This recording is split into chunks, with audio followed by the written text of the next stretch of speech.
42 গ্রাম সিগারেটের বাট, 270 গ্রাম বার্নেবল, 270 গ্রাম। এটা কি সিগারেটের বাট? সিগারেটের প্যাকেট।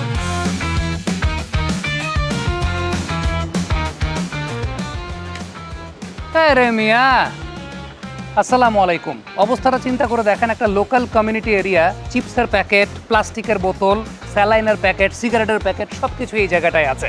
মানে এই বিষয়টা আমাদের অভ্যাস না, আমাদের বদ অভ্যাসে পরিণত হয়েছে। তবে সেই অভ্যাসটাকে আমরা পরিবর্তন করতে চাই। আপনি কি জানেন এরকম ময়লা আবর্জনা পরিষ্কার করার বিশ্বকাপ পর্যন্ত আছে?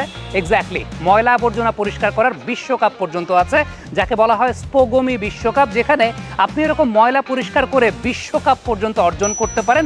সেই ব্যাপারে আমরা কথা বলবো। তবে তার আগে এই এরিয়াতে ময়লা আবর্জনা পরিষ্কার করা সেই স্পোগমি ইভেন্টটা আমরা করতে চাই, যেখানে 5টা টিম অলরেডি ট্র্যাশ ব্যাগ হাতে নিয়ে প্রস্তুত হয়ে আছে। তারা এখানকার ময়লা আবর্জনাগুলো পরিষ্কার করবে। এই জায়গাটায় বেশ কিছু বিষয় আছে, তারা কত গ্রাম ময়লা আবর্জনা পরিষ্কার করছে তার উপর বেস করে কিন্তু পয়েন্ট নির্ধারণ করা হবে। 5 জন রেফারি আছেন সেগুলোকে নির্ধারণ করার জন্য, কোনগুলো বার্নেবল, কোনগুলো নন বার্নেবল, কোনগুলো প্লাস্টিক, কোনগুলো আবার সিগারেটের বাট, এই সব কিছুর উপর বেস করেই কিন্তু কত গ্রাম পরিষ্কার তারা করছেন সব কিছু মিলিয়ে তাদের পয়েন্টটা নির্ধারণ করা হবে। আজকের ইভেন্টের জন্য আপনাদের কাছে সময়টা থাকছে 10 মিনিটের মতো। 10 মিনিটে এই এরিয়ার যত ময়লা আবর্জনা আছে, যে যত বেশি গ্রাম ময়লা আবর্জনা পরিষ্কার করতে পারবে সেই টিমটা উইনার হিসাবে গণ্য হবে। এবং আয়োজকদের তরফ থেকে আমি যেটা জানতে পেরেছি, আজকের এই ইভেন্টে যে টিমটা উইনার হচ্ছে তাদের জন্য 5000 টাকার পুরস্কার নির্ধারণ করা হয়েছে। এটা কি সারপ্রাইজ ছিল? জানতেন না আপনারা? ওকে, ঠিক আছে, তারা জানতেন না। সো আমি ঘড়িটা ধরছি, আপনাদের টাইম স্টার্ট হচ্ছে এখন থেকে। একদম দৌড়ঝাঁপ কিন্তু শুরু হয়ে গেছে। এখানে কয়েকটা নিয়ম কিন্তু আছে। কয়েকটা নিয়মের মধ্যে একটা অন্যতম বড় নিয়ম হচ্ছে দৌড়ানো যাবে না, সেটা একটা নিয়ম, যে পায়ে হাঁটতে হবে। এবং সম্মানিত জাজেস যারা আছেন তারা কিন্তু নির্ধারণ করবেন যে তারা কোন কোন ধরনের ময়লা আবর্জনা পরিষ্কার করছেন এবং তার উপর বেস করে আসলে কত পয়েন্ট। এই যে এই কথা বলতে বলতে উপর থেকে কে যেন একটা সিগারেটের প্যাকেট এনে ফেললো। মানে দিস ইজ দ্য থিং, যেটা আসলে আমরা খুবই সচেতন, আমরা বাংলাদেশের মানুষ। বিল্ডিংয়ের পেছন দিকের জায়গাটা যদি একটু খেয়াল করে দেখি যে কি পরিমাণ ময়লা আবর্জনা জমে আছে, just look at that.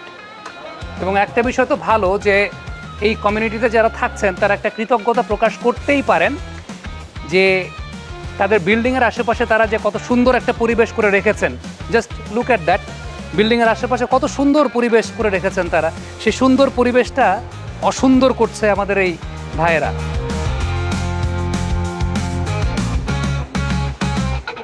So এই পাশে কিন্তু কম্পিটিশন চলছে, ট্র্যাশ ব্যাগের মধ্যে ময়লা আবর্জনাগুলো পিক করা হচ্ছে। আবরার হানিফ আমার সঙ্গে আছে, ওয়ান ব্যাগ ট্র্যাশ, যারা এই উদ্যোগটা মূলত নিয়েছে। জাপানে ওয়ার্ল্ড কাপটা অনুষ্ঠিত হবে আগামী অক্টোবর মাসে, তবে তার আগে বাংলাদেশে একটা ইভেন্ট অনুষ্ঠিত হতে যাচ্ছে এবং সেটা 16ই আগস্ট। আপনারা স্ক্রিনে কিন্তু ডিটেইল লিঙ্ক দেখতে পাচ্ছেন যে আপনারা চাইলে কিভাবে সেই কম্পিটিশনে অংশগ্রহণ করতে পারেন, এবং সেই কম্পিটিশনে আপনারা যদি উইনার হতে পারেন দেন আপনি যেতে পারবেন জাপানে অনুষ্ঠিত হবে ওয়ার্ল্ড কাপে। একটু আবরার আপনার কাছে জানতে চাই, এই আইডিয়াটা আসলে মাথা থেকে কিভাবে আসলো? এইটা আসলে 2023 সালে যখন জাপানে স্পোগমি ওয়ার্ল্ড কাপ শুরুটা হয়েছিল, তখন আমি এটা একটা পত্রিকায় দেখেছিলাম যে ময়লা করিয়ে বিশ্বকাপ জিতল ব্রিটেন। তখন আমার মনে একটা কৌতূহল জাগে যে আমরা তো ভলেন্টিয়ার কাজটা করি, পরিবেশের জন্য কাজটা করতেছি, পরিবেশ দেশটাকে সুন্দর করার চেষ্টা করতেছি।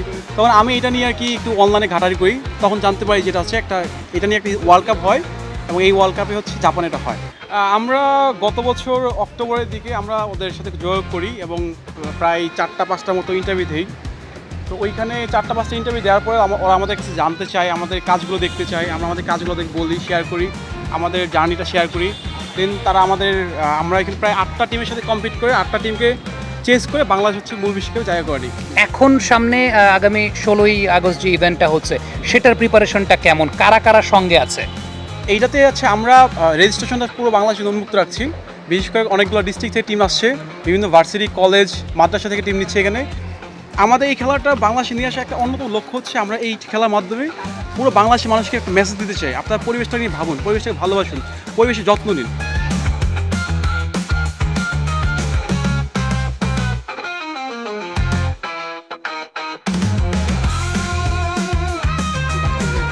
সো এই পাশে কিন্তু কম্পিটিশন চলছে, আমি কম্পিটিশনের মাঝখানে ঢুকে গেছি। ওই পাশে চিপসের প্যাকেট থেকে শুরু করে অনেক কিছু, অনেক রুলস এবং রেগুলেশনসের জায়গা আছে, যে যেগুলো পোড়ানো যায় সেগুলোর জন্য এক ধরনের পয়েন্ট, যেগুলো পোড়ানো যায় না, আবার সিগারেট, প্লাস্টিকের বোতল, সব কিছু মিলিয়ে কিন্তু পয়েন্ট ডিভাইড করা আছে। সম্মানিত রেফারি তিনিও কিন্তু দেখছেন যে আলটিমেটলি ঠিকঠাক মতো সবকিছু হচ্ছে কিনা। এরকম যেহেতু আমরা 5টা গ্রুপকে নিয়ে করছি, আরও 4জন রেফারি আছেন।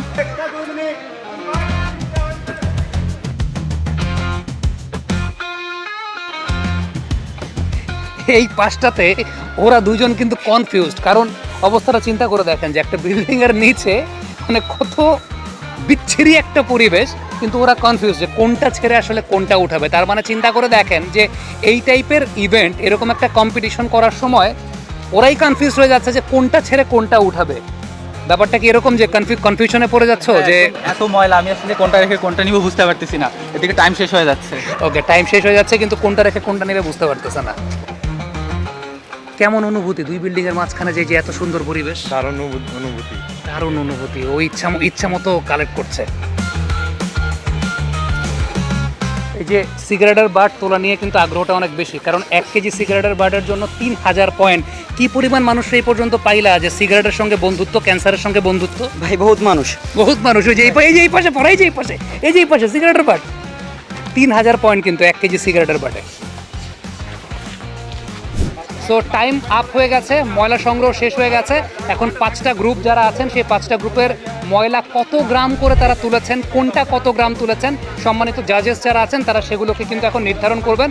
মূল ইভেন্টটা মূলত 1 ঘন্টার, সেখানে পরে কাউন্টিংয়ের জন্য 20 মিনিটের একটা সময় থাকে, কিন্তু এখানে আমরা 10 মিনিট সময় দিয়েছি। 10 মিনিটে খালি দেখেন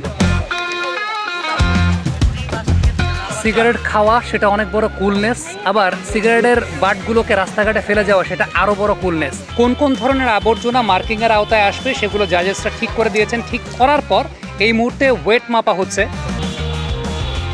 এটা কতটুকু হলো? 1 কেজি 330 গ্রাম। 1 কেজি 330 গ্রাম এই ট্র্যাশ ব্যাগটা থেকে, তাই তো? এটা প্লাস্টিক। প্লাস্টিক, হ্যাঁ।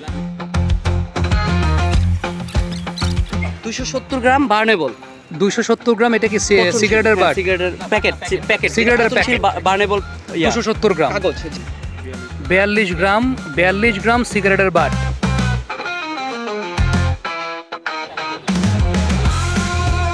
এই মুহূর্তে রেজাল্ট ডিক্লারেশনের পালা, অর্থাৎ যে 5টা গ্রুপ পার্টিসিপেট করেছে তাদের মধ্যে সবচাইতে বেশি পয়েন্ট কারা অর্জন করেছে, আর বেশি পয়েন্ট যারা অর্জন করবে তারা কি করবে? 5000 টাকা খাওয়াবে আজকে সবাইকে, নাকি? খাওয়াবে? ওই যে খাওয়াবে, ওই পাশ থেকে বলছে খাওয়াবে। সো আমরা এখন রেজাল্ট ডিক্লারেশনের অপেক্ষায়। ওকে, সো আমাদের যে 5টা গ্রুপ পার্টিসিপেট করেছে, আমি নাম্বারগুলোতে যাচ্ছি।